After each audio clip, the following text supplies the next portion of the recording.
Hi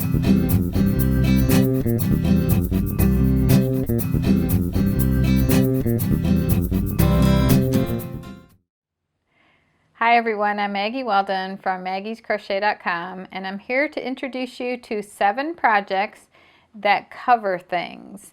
So the first project that I'm going to show you is a soap dispenser cover right here. This was made with worsted weight yarn, and you start it from the bottom, and then once you establish the rows, the rounds along the sides, it's the same stitch all the way up, and then there's a little shell round on the top, and then the little tie with the cherries on it. So that's worsted weight yarn, very easy skill. And then the next one is a can cover. So this would fit like regular soda cans or even these skinny cans that you see right here. It's pretty skinny. So anyway, that's a nice little gift, especially like for Father's Day or something, but you could do them in all different colors. And then this one is a bottle cover, and this is very, very stretchy. Like I could even put this mason jar inside of this. So you could use this for any size water container, and this is great for when you go on hikes, which I do sometimes, not as much as I would need to. But anyway, this is very, very easy. It's a great beginner project also, and this is started at the bottom with 3 rounds of double crochet, and then you just do a netting stitch all the way up, and then you chain and then work back on the chain for the strap. So then we're also going to show you how to make a little hat that's single crochet stitches that are done in the back loop. So that would be to cover a head. So then there's a toilet paper topper to cover your toilet paper, and that started at the top and then worked down straight on the rounds on the side. And then here's a mason jar cover for the lid, a lid cover. This looks like it's sport weight yarn, and you just do several rounds of lace and then thread the ribbon through to tie it. This makes great covers for jars, like if you're going to give gifts of honey or whatever. Then the last project is this cute little mason jar cover, or it could be any jar cover. And then this is really easy. Started from the bottom, a shell stitch, and then this makes an adorable little vase. Or if you just take this out and you have like the lid on there, it'd be a great gift too. So all 7 of these projects are in different videos, and right now Christina is going to show you how to make these on a close-up, and the links to everything are listed below. And thank you very much for watching. Hey guys, it's Christina from maggiescrochet.com, and today I'm going to show you how to make this cute little mason jar cover. This is made to fit a standard pint size mason jar. I've made it using worsted weight yarn and a size I hook. I'm actually going to be using a J hook today because I happen to know that I crochet fairly tightly, so I'll be going up a size, but you can start with an I hook and just check your gauge before you get too far along. So I'm going to be using this lovely purple color today, and you'll start by chaining 4, and you're going to slip stitch that together to form a ring. So take your hook, go into the first stitch there closest to your slip knot, pull a loop through, and then pull that same loop through the loop already on your hook, and that creates this nice little ring we can work into. Then just chain 1, and we're going to work 12 double crochets right in the center of that ring. So you'll just yarn over, go right down in the middle there, pull a loop through, pull through 2 of those loops, and then pull through the other 2. So there's 1 double crochet. I've got to get a total of 12, and then I'll come back and show you round 2. So there's 12 double crochets, and I'm just going to join with a slip stitch. So I'll go right into the top of that first double crochet I made, pull loop through, pull that same loop through the loop already on my hook, and that completes my first round.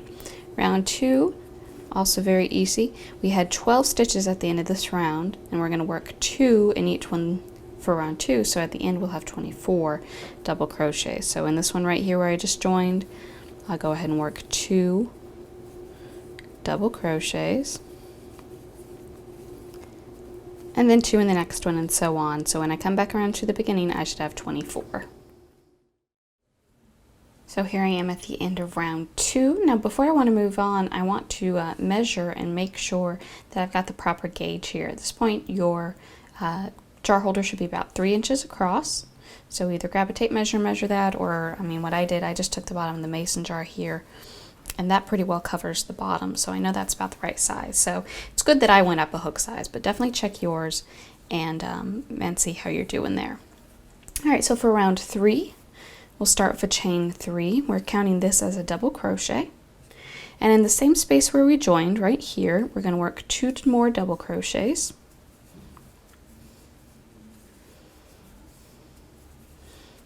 Then chain 1. And then we're going to work 3 more double crochets still in that same stitch. It'll get a little bit tight, but I promise they'll all fit.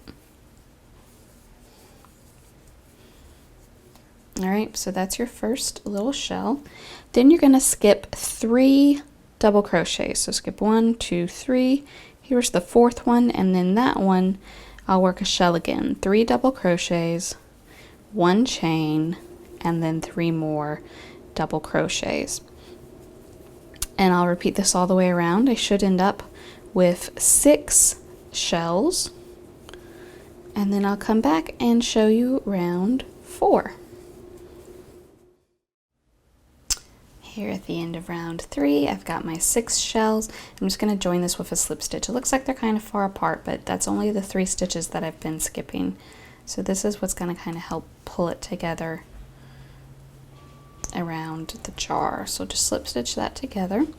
Now rounds 4, 5, and 6 are all worked the same way.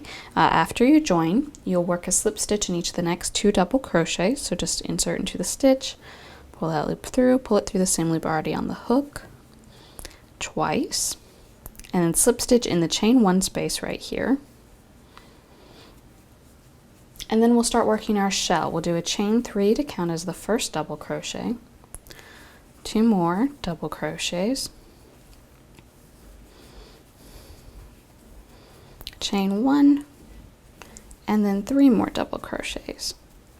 And we're going to do this in each chain 1 space all the way around. So we'll have 6 shells again. There's my first one, and I'll start my next one right here in the center. So I'll yarn over and work my double crochet right there, and you'll see how it starts to pull it together into the cylinder shape. So like I said, rounds 4, 5, and 6 are all going to be worked this way. I'm going to do them real quick, and then I'll come back and show you the last couple rows and how to finish off your jar cover. So at the end of round 6, you can see the pattern taking shape. I like to take a moment to go ahead and slip it on my jar and just make sure that it's all fitting right before I get to the end. So this looks pretty good. Just a couple more rows to do. Round 7. We just joined together at the end of round 6. You're going to slip stitch in the next double crochet, so that's right here. Chain 1. Single crochet in that same double crochet, and then you're going to repeat the next bit. Chain 1, skip the next double crochet, single crochet in the chain 1 space, chain 1, skip the next double crochet, single crochet in the next double crochet, chain 1, skip the next 2 double crochet, so that's this last one here and this first one here, single crochet in the next double crochet, and then you repeat. Chain 1, skip the next double crochet, single crochet in the chain 1 space. So we're putting just this little like single crochet chain 1 edge all the way across the top of our shells. So just do this all the way around, and when you come back to the beginning, we'll join with a slip stitch.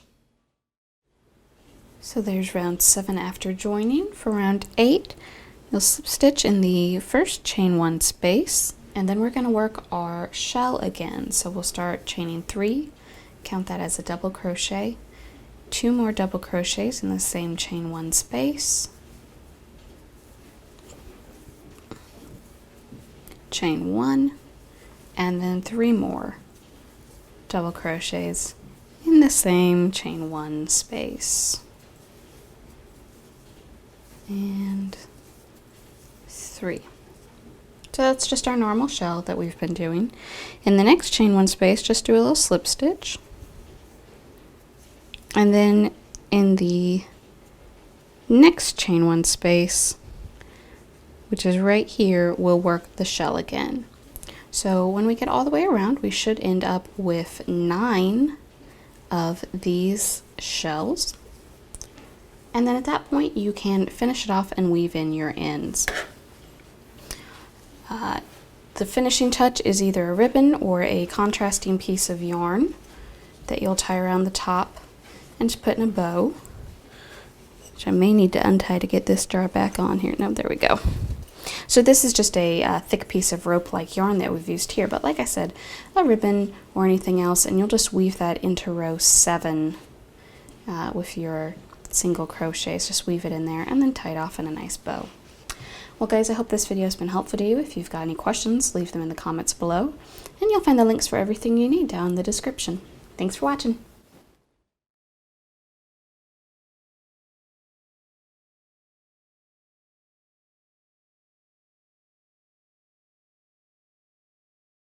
And this is the third part, which we're going to do the edging round. So at the end of row 13, so what that is to just go between these 2 shells and go into that space right there and work a single crochet like that.